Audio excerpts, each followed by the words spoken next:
I had enough of the UK completely. The 9 to 5, the fucking grind, the miserable people walking around the supermarkets. You know, I could pretty much plan out my life day to day, every day for the fucking next year. You know, I was doing the same thing every day, going around in the same circle, same miserable weather. I had enough, so I just sold everything, packed up, everything went, except for my main assets. Guys, it's about 9:45 now in the morning. Just done my breath work and just coming for a bit of a swim. Going to make a little bit of a video. This video is going to be, you've only got one life, so live it. The reasons why I sold up, quit work, rented everything out, sold everything I had and moved to Thailand. The first thing what started changing me was when I stopped going out drinking. I stopped drinking, or cut drinking right down to a minimum.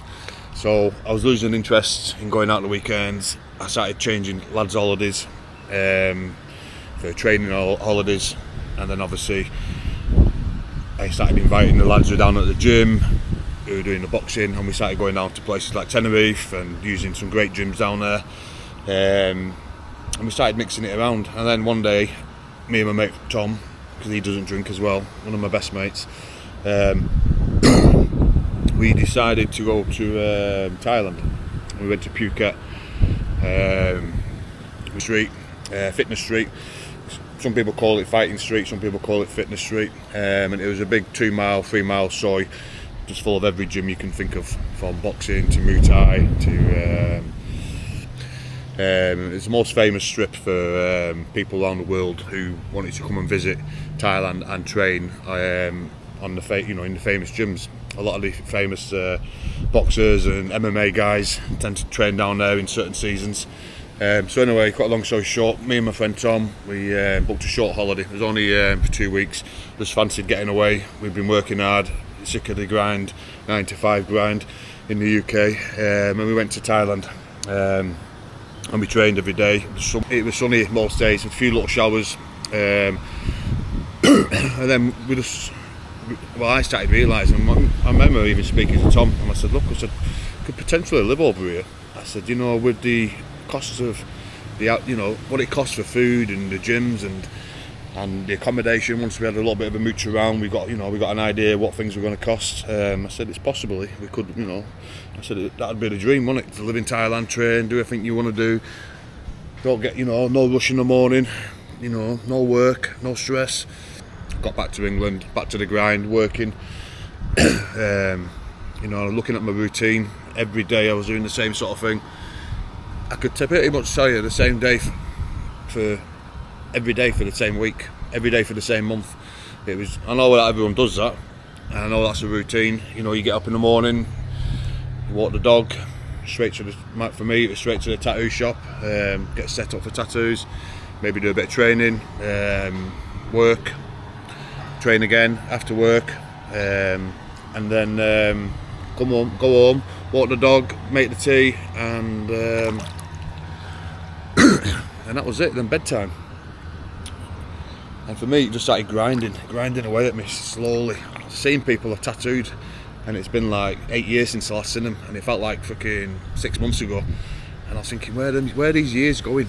In between all this, attending multiple funerals, maybe four funerals in 1 year, I think, 4 or 5 funerals. So I was seeing a lot of deaths, and I was seeing my life going round in a circle, doing the same things day in, day out. Weren't particularly happy at all in the relationship. That was coming to a standstill. So there wasn't really a lot for me, except for my kids and my dad, to stop in the UK. So I was just wrecking my brains every day. How can I do this? How can I do that? How can I make a change? What assets have I got? What liabilities have I got? I looked at my kids, I looked at the ages they were, and I sort of justified it to myself, thinking, well, look, my kids, I've had a great life, I've taken them all around the world, Florida, Disney, cruises, I've worked hard for them. I might have made a few mistakes when I was younger, but nothing what no teenager would do. But the main thing is I supported them, and I felt like I've done my job to a certain extent. So it made it a bit easier. You know what I mean? I always knew that I'd only be 24 hours away if I decided to come back and see my kids, or could bring my kids over here and hopefully my dad over here and do like a bit of a mix and match. You know what I mean? Where I spend a little bit of time in UK and a little bit of time in Thailand. So something was like calling me in my body. You know, my brain wasn't happy in the UK. I was looking at everybody compared to Thailand. I was seeing the culture, I was seeing the people's faces, I was seeing how happy people are in Thailand with hardly no money, and it really rubs off on you. You know, over the time when you're around people who are positive and laughing and got, you know, good energy about them, then you have more energy yourself. When you're around negative people or negative countries or whatever, you know, it rubs off on you. Even when you go shopping, you can see it on everyone's face. I just thought I'm going to try and get rid of all my liabilities. Sold my car, sold things what were holding me back. Narrowed my my liabilities, as in my TVs, videos, cars, you know, and had very small possessions left. What made me feel a lot better, because it made me feel a bit more freer, where I was getting closer to the point of where I could, you know, eventually just jump on that plane and get back to Thailand. So what happened after that was I went back to Thailand, in open-minded of maybe going backwards and forth, working in England, and then doing maybe 3 months in England, 3 months in Thailand. That was my original plan, to just, you know, maybe give myself a 50-50 retirement. But the more time I spent in Thailand, you know, the weather, the routine I was in, you know, I upgraded from a cheap condo to a house. My lifestyle got better, my routine got better. You know, I met Joy, a Thai girl.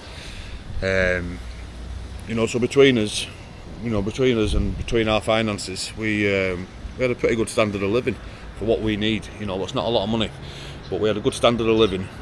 Enjoying my routine. Spent about 3.5 months in Thailand, and then obviously the shop was still open at the time. I had the girls working for me, and I thought I better get back and sort out. There was a lot of things I had to sort out, a lot of bills and financial things and stuff like that. So I went back. Plan was probably go back to 3 months, but it only lasted 6 weeks. Sorted everything out, but I soon realised after a couple of weeks of being back in the UK that this place was no longer for me. I really didn't like it. I could feel my mood and my personality changing the more time I spent in the UK, and it was definitely getting me down mentally and physically. I sort of had a taste of the other side of the world, you know, and a taste of nice beaches, you know, a tropical island, you know, all your outside gyms, everything's half the price, the culture's nice, and then to go from that back to the UK, it was definitely a big shock. You know, my brain was telling me to get out of the UK, get the fuck out of there rapidly. You know what I mean?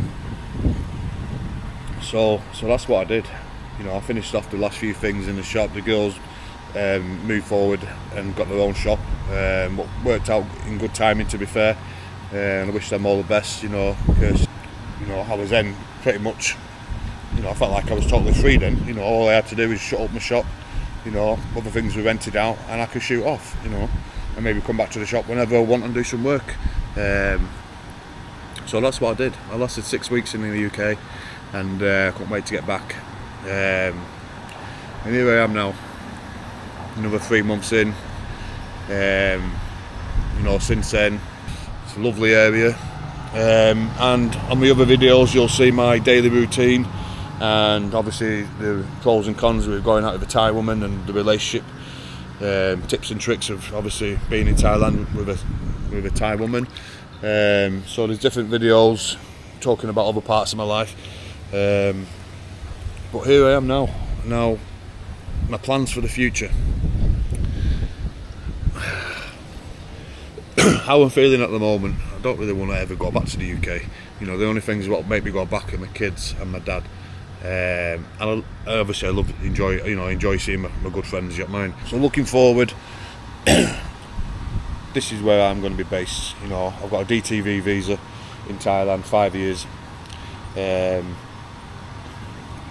You know, I do boxing, Muay Thai training, everything I enjoy. You know, I've got a great routine, like I said before. I feel mentally no stress hardly at all. Obviously I've got a little bit of stress due to renting out properties and stuff like that. There's always going to be some sort of stress, but it's a fraction of what I had in the UK, you know what I mean? So I see myself living in Thailand full time basically, on the intention to maybe coming back twice a year, or maybe even once a year, I don't know yet, to see my family and kids. And obviously I would love my kids and my dad and my mum to come to Thailand, and once a year would be great as well, you know. More than happy to pay for my kids, no problem at all, you know. I think it'll be great for them, educational wise. They're going to be in a different country, a different culture. You know, they're going to learn more than they ever learned at school by travelling the world and seeing different places and seeing how, you know, places work. So that's where I'm at basically now. Okay guys, if you could please like and share it, and leave any comments about your travelling, different places where you would like to live or like to spend the rest of your time, either when you're retired or at any age. Stick some comments in, I'll get back to every comment, and we'll chat and talk about ideas, how you can make it possible, you know, if you play your cards right and do things right. Okay, God bless.